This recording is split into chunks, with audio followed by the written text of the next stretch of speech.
तो कैसा है वीडियो लोग। तो आप देख रहे हो यूट्यूब चैनल जिसका नाम है मानवा रिकैप।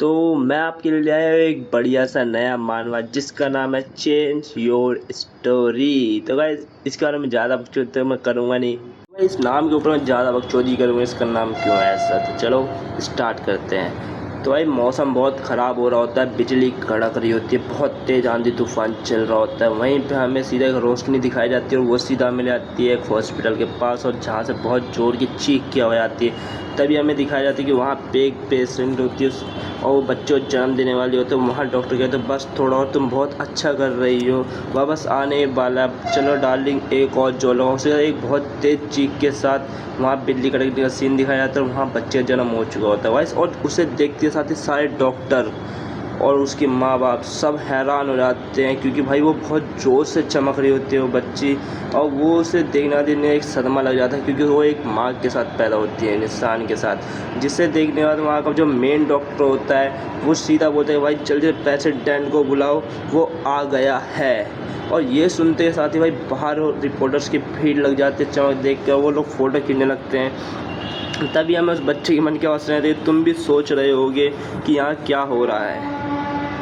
मैं ओरियन हूँ और बदकिस्मती से मैं वही हूँ जिसे सब प्रोटोगनिस्ट बोलते हैं।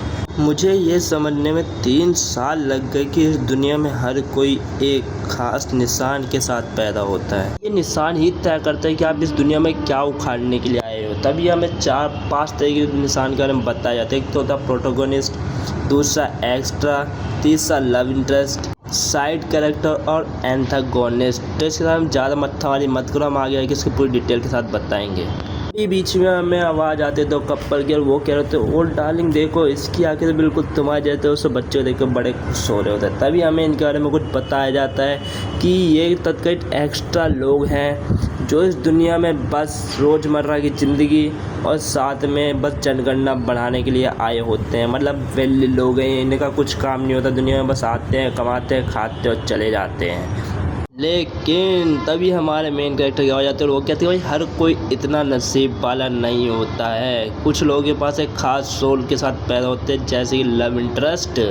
ये लोग वो होते हैं जो भाई पैदा होते के साथ ही बहुत चार्म और सुंदरता के साथ पैदा होते हैं, क्योंकि भाई इन्हें जैसे ही कोई लोग देखेगा तो वो अपना दिल इन्हें दिए बिना रह ही नहीं सकता, क्योंकि भाई इतने ख़तरनाक वाले प्यारे होते हैं कि इन्हें देखते साथ ही बंदे को दिल इन पे आ जाता है डायरेक्ट, और ये चाहे कुछ भी बोले कुछ भी करे इन पे सब विश्वास करेंगे। तो ये साइड कैरेक्टर बाकियों की तरह नहीं होते, इनके पास अपनी खुद की इच्छा होती है कि हमें अच्छे बनना है या फिर बुरा बनना है। इन्हें कोई तय करके नहीं भेजा जाता है, इसीलिए ज़्यादातर लोग हीरो या विलन के साथ ही बन जाते हैं। हर किसी के पास कोई ना कोई शक्ति होती है और समाज उनकी तारीफ़ करता है। तो ये आखिरी में आता है विलेन के बारे में। तो दुनिया की हर अच्छी चीज़ का उल्टा विलेन अंधेरे में छिपा रहता है और दूसरों की शांतिपूर्ण ज़िंदगी में खलन डालने की साजिश रचता है। उनके पास ज़बरदस्त लेकिन काली शक्तियाँ होती हैं, इसीलिए वे सबसे ज़्यादा डरावने और नफ़रत किए जाने वाले रोल होते हैं। हर कोई उनसे दूरी बनाए रखता है। और फिर बात आती है मेरी, मैं हूँ प्रोटैगनिस्ट मतलब मेन कैरेक्टर। उन्हें दुनिया का केंद्र माना जाता है। वे किस्मत और अन्याय भूमिकाओं को वैसे ही आकर्षित करते हैं जैसे रोशनी पेंटागन को आकर्षित करती है। ऐसा लगता है जैसे दुनिया सिर्फ उनके लिए मौजूद है और उनके पक्ष में काम करती है। आमतौर पर उनके पास अद्भुत शक्तियाँ होती है जिसका इस्तेमाल वे केवल अच्छे कामों के लिए कर सकते हैं। अगर आप मुझसे पूछें तो वे बहुत चिड़चिड़े लगते हैं। प्लीज़ मुझे नीचे उतार दो, मुझे ऊंचाई से डर लगता है। हालांकि मैं मानता हूँ कि प्रोटोगनिस्ट होने के अपने फ़ायदे होते हैं। तो यहीं पे सारी बकचोदी ये सब ख़त्म होती है बताने का, और चलो अपनी मेन स्टोरी पे आ जाते हैं। तो आती है चलो डार्लिंग इस अंधेरी और डरावनी गली से शॉर्टकट लेते हैं। ओह हाँ डियर, यहाँ बहुत अच्छा आइडिया है। भला क्या हो सकता है? मैं अपने माता पिता से प्यार करता हूँ लेकिन वो बहुत समझदार नहीं है।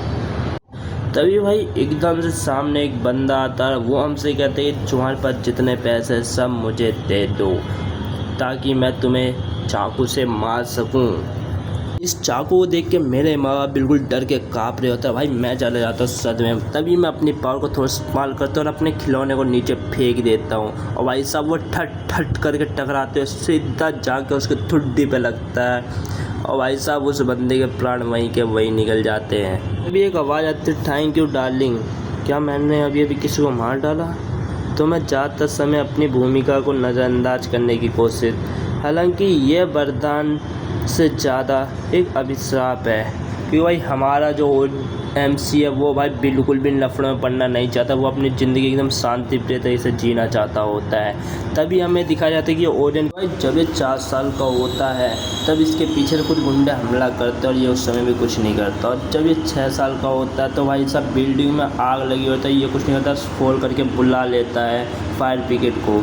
और भाई जब ये 7 साल का था भाई दुनिया में बड़ी ख़तरनाक हमला हो रहा था और ये भाई सब आराम से फ़ोन में वीडियो गेम खेल रहे होते हैं। वैसे घंटा फ़र्क नहीं पड़ता दुनिया में क्या हो रहा है और मैं प्रोटोगेनिस्ट नहीं, अपने काम को रोल को बिल्कुल छोड़ के अपने मज़े ले रहा होता है ज़िंदगी।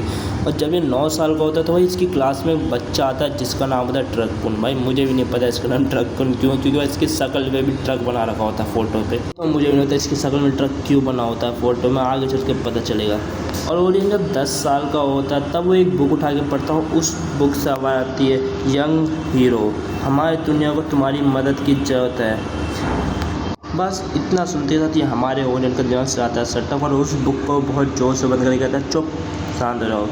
इतना कहते हैं साथ ही ओरियन हमारा आराम से वहाँ से चला जाता है। बड़ा इसके अंदर एक खुजली जागती है 11 साल की एज में कि भाई मैं अपने बालों का कलर चेंज करूँगा और ब्लैक कर लूँगा। सर वो अपने बालों में कलर कर लेता है, बट भाई अगले दिन जब फिर से शीशे में देखता था भाई पूरा निराशा के साथ कहता है कि भाई पूरा पैसा बर्बाद था। उसके कलर वापस बालों का वैसा ही हो गया होता है। फिर भाई वो निराशा के साथ वहाँ से चला जाता है और वो आराम से बैठा होता है एक पार्क में, अपनी आइसक्रीम को देख रहा होता है। जब वो 13 साल का होता है आराम से खाने का मस्त इंजॉय करने की कोशिश कर रहा होता है उसे। भाई मस्त एकदम गहरी निगाहों के साथ घूर रहा होता है, कहता है हाँ क्या मज़ेदार टेस्ट होगा इसका। पर जैसे ही वो उसे खाने जाने वाला ही होता है और उसका एक बाइट लेने की कोशिश करता है, उस टाइम पे वहाँ एक बंदा आता है और उसकी आइसक्रीम को धड़ समेत बीच से काट देता है। और भाई साहब उसी आइसक्रीम को अपने चाकू से चाट रहा होता है बड़े मस्त तरीके से। और भाई अपना ओरियन आइसक्रीम कटी हुई और देख रहा होता है, उसका दिमाग बिल्कुल हिल चुका होता है। तभी भाई उससे कॉलर से उठा के वो बंदा कहता है, तेरी हिम्मत कैसे मुझे इग्नोर करने की। भाई ये सुनते साथ ही ओरियन का अपने दिमाग हो जाता है सटक और वो भाई अपने बेदास मोड में आ चुका होता है, जिससे देखने वाला भाई इन लोगों की फटके बिल्कुल 64 हो चुकी होती है और अपना ओरियन अपना 20 मोड दिखा रहा होता है बिल्कुल ख़तरनाक लेवल का। जैसे देखना होता है भाई इनकी तो फटके 64 होती है। और भाई फिर ओरियन यहाँ पे सीन दिखाया जाता है कि ओरियन ने बहुत पूरा पेला होता है, आवाज़ आ रही होती है इनकी उड़ने की, ब्लास्ट की। और भाई आखिरी दिखाया जाता है भाई ये दोनों निपट चुके होते हैं, पर अपना ओरियन आइसक्रीम पकड़ के निराशा में चल रहा होता है। और मनी कहते हैं कि इतनी कोशिश करने के बावजूद मैं कभी कभी अपना आपा खो देता हूँ। तुम लोग सोचते होगे कि ये सब मज़ेदार है, लेकिन असल में कठपुतली की तरह होना बहुत बुरा लगता है। किस्मत हमें जिस दिशा में ले जाना चाहती है हम उधर ही खींचे चले जाते हैं। हाँ मुझे बिल्कुल पसंद नहीं है बहुत ज़्यादा चमक धमक, और इसीलिए मैं ठान लिया है कि मैं कभी हीरो नहीं बनूँगा। मैं अपने रास्ते पे खुद चलूँगा, मैं किसी कठपुतली नहीं बनने वाला हूँ। और इसी के साथ भाई अपना हीरो ये ठान के चला जाता वहाँ से। भाई सीन शिफ्ट होता है एक रूम का, वहाँ पे हमें एक कैलेंडर दिखाया जाता है जिसमें डेट लिखी भाई स्कूल स्टार्ट, और वहाँ पे दिखाया जाता है क्यों भाई ऐसा क्यों। तभी हमें अलार्म की बहुत तेज़ घड़ी की आवाज़ सुनाई देती है। भाई इतनी तेज़ आवाज़ कर रही थी कि दिमाग ख़राब हो जाता है और भाई वो उसे फेंक के सीधा मारता है दीवार से, और भाई घड़ी के वहीं प्राण निकल चुके होते हैं और वो निपट जाती है।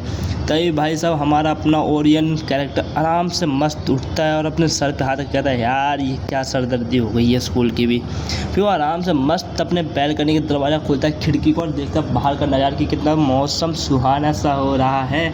बट भाई बाहर तो भी एकदम ख़तरनाक भसड़ मची हुई होती है और मॉन्स्टर ने हमला कर रखा होता है। और भाई इसे देखने के बाद अपना जो मेन कैरेक्टर ओरियन होता है भाई उसका दिमाग जाता है सटक कि भाई ये क्या भसड़ मची हुई है, ये क्या चल रहा है यहाँ।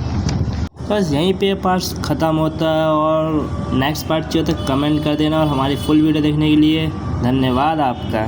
बस अगर वीडियो अच्छी लगी तो चैनल को सब्सक्राइब, वीडियो को लाइक कर देना भाई। और ये जो बैकग्राउंड साउंड इतना आ रहा है